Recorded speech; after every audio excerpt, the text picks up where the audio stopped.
देखिए, ऐसा है, भारतीय जनता पार्टी अपनी सरकार में 5 वर्ष विकास और गरीब कल्याण के मुद्दों पर दिन और रात काम करती है और वही लेकर हम जनता के बीच में जा रहे हैं। क्या लाडली बहना मुद्दा नहीं है? क्या सबसे बड़ा मुद्दा है बस्तियों में, गाँव में। लेकिन हम राजनीतिक पार्टी के नाते जो बड़े मुद्दे जीवन को प्रभावित करते हैं, लोगों के राष्ट्र जीवन को, ऐसा राम मंदिर के मुद्दे पर चर्चा क्यों नहीं होगी?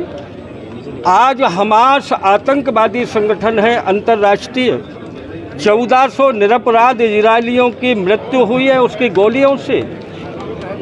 आज भारत की नीति है कि हम हमास के खिलाफ इजराइल के साथ खड़े हैं, मगर खरगोन में कांग्रेस का उम्मीदवार अगर आतंकवादियों के लिए आंसू बहाकर और श्रद्धांजलि सभा कर रहा है, तो क्या ये मानवता के दुश्मनों की श्रद्धांजलि नहीं है? क्या ये भारत की सरकार की नीति के खिलाफ आतंकवाद के पक्ष में खड़े होने का एक देश विरोधी कृत्य नहीं है?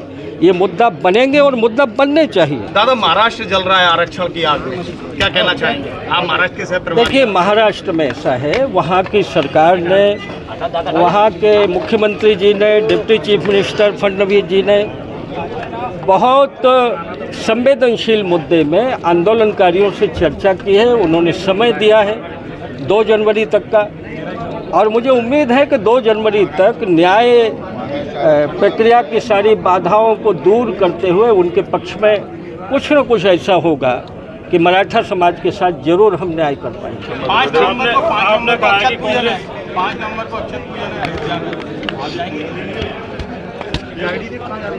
कांग्रेस में जय और वीरू की जोड़ी का मुद्दा छाया हुआ है पूरे।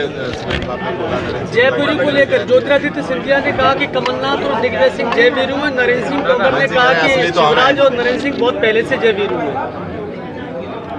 एक जगह जय वीरू को विलेन बताया जा रहा है, एक जगह नायक बताया जा रहा है।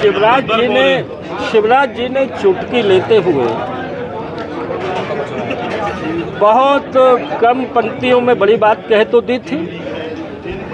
अब दोनों तरफ से जो चुटकियाँ ली जा रही हैं, तो मैं ऐसा मानता हूँ, मैं अटल बिहारी वाजपेयी जी के युग की राजनीति को पसंद करता हूँ। थोड़ी बहुत चुटकियाँ, थोड़ी बहुत मजाक, थोड़ी बहुत विनोद, ये बड़े नेताओं में चुनाव के बीच में होना चाहिए, कांग्रेस और भाजपा के बीच में, जिससे माहौल अच्छा रहता है। आपने कांग्रेस की राम भक्ति को काल नेमी की संज्ञा दी है? नहीं, मेरी बात को समझिए।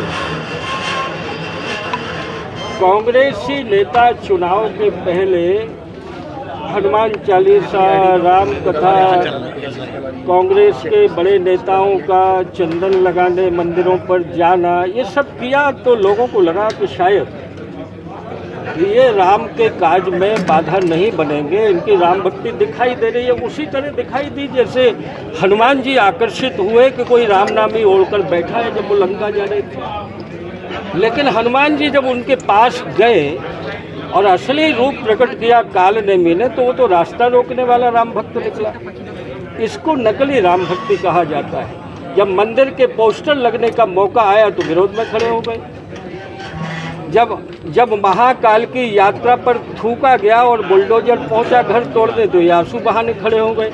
ये कैसे भगवान के भक्त हैं कांग्रेस? इसलिए मैंने दादा, उमा भारती जी मध्य प्रदेश में शराबबंदी करने की कई लंबे समय से मांग करते रहे।